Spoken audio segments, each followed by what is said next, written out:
The Gospel of Luke, chapter 6. Now on the second Sabbath, after the first, he was going through the grain fields. His disciples plucked the heads of grain and ate, rubbing them in their hands. But some of the Pharisees said to them, "Why do you do that which is not lawful to do on the Sabbath day?" Jesus, answering them, said, "Haven't you read what David did when he was hungry, he and those who were with him, how he entered into God's house and took and ate the showbread, and gave also to those who were with him, which is not lawful to eat except for the priests alone?" He said to them, "The Son of Man is Lord of the Sabbath." It also happened on another Sabbath that he entered into the synagogue and taught. There was a man there, and his right hand was withered. The scribes and the Pharisees watched him to see whether he would heal on the Sabbath, that they might find an accusation against him. But he knew their thoughts, and he said to the man who had the withered hand, "Rise up and stand in the middle." He arose and stood. Then Jesus said to them, "I will ask you something. Is it lawful on the Sabbath to do good or to do harm, to save a life or to kill?" He looked around at them all and said to the man, "Stretch out your hand." He did, and his hand was restored as sound as the other. But they were filled with rage and talked with one another about what they might do to Jesus.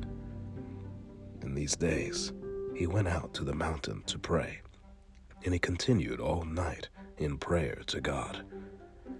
When it was day, he called his disciples, and from them he chose 12, whom he also named apostles: Simon, whom he also named Peter, Andrew, his brother, James, John, Philip, Bartholomew, Matthew, Thomas, James the son of Alphaeus, Simon, who was called the Zealot, Judas the son of James, and Judas Iscariot, who also became a traitor. He came down with them and stood on a level place with a crowd of his disciples and a great number of the people from all Judea and Jerusalem and the seacoast of Tyre and Sidon, who came to hear him and to be healed of their diseases, as well as those who were troubled by unclean spirits. And they were being healed. All of the multitude sought to touch him, for power came out of him and healed them all. He lifted up his eyes to his disciples and said, "Blessed are you who are poor, for God's kingdom is yours. Blessed are you who hunger now, for you will be filled. Blessed are you who weep now, for you will laugh.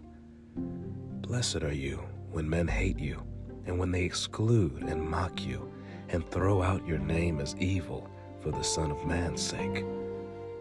Rejoice in that day, and leap for joy, for behold, your reward is great in heaven, for their fathers did the same thing to the prophets. But woe to you who are rich, for you have received your consolation. Woe to you who are full now, for you will be hungry. Woe to you who laugh now, for you will mourn and weep. Woe when men speak well of you, for their fathers did the same thing to the false prophets. But I tell you who hear, love your enemies, do good to those who hate you, bless those who curse you, and pray for those who mistreat you. To him who strikes you on the cheek, offer also the other, and from him who takes away your cloak, don't withhold your coat also. Give to everyone who asks you, and don't ask him who takes away your goods to give them back again. As you would like people to do to you, do exactly so to them. If you love those who love you, what credit is that to you? For even sinners love those who love them. If you do good to those who do good to you, what credit is that to you? For even sinners do the same. If you lend to those from whom you hope to receive, what credit is that to you? Even sinners lend to sinners to receive back as much. But love your enemies, and do good, and lend, expecting nothing back, and your reward will be great, and you will be children of the Most High, for he is kind towards the unthankful and evil. Therefore, be merciful, even as your Father is also merciful. Don't judge, and you won't be judged. Don't condemn, and you won't be condemned. Set free, and you will be set free. Give, and it will be given to you. Good measure, pressed down, shaken together, and running over, will be given to you. For with the same measure you measure, it will be measured back to you. He spoke a parable to them. Can the blind guide the blind? Won't they both fall into a pit? A disciple is not above his teacher, but everyone, when he is fully trained, will be like his teacher. Why do you see the speck of chaff that is in your brother's eye, but don't consider the beam that is in your own eye? Or how can you tell your brother, "Brother, let me remove the speck of chaff that is in your eye," when you yourself don't see the beam that is in your own eye? You hypocrite! First, remove the beam from your own eye, and then you can see clearly to remove the speck of chaff that is in your brother's eye. But there is no good tree that produces rotten fruit, nor again a rotten tree that produces good fruit. For each tree is known by its own fruit.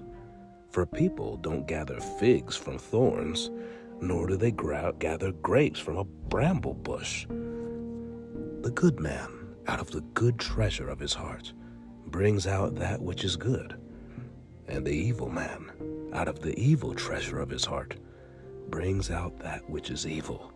For out of the abundance of the heart, his mouth speaks. Why do you call me Lord, Lord, and don't do the things which I say? Everyone who comes to me and hears my words and does them, I will show you who he is like. He is like a man building a house, who dug and went deep and laid a foundation on the rock. When a flood arose, the stream broke against that house and could not shake it, because it was founded on the rock.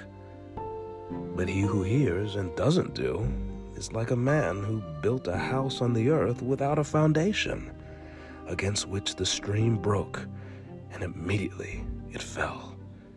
And the ruin of that house was great.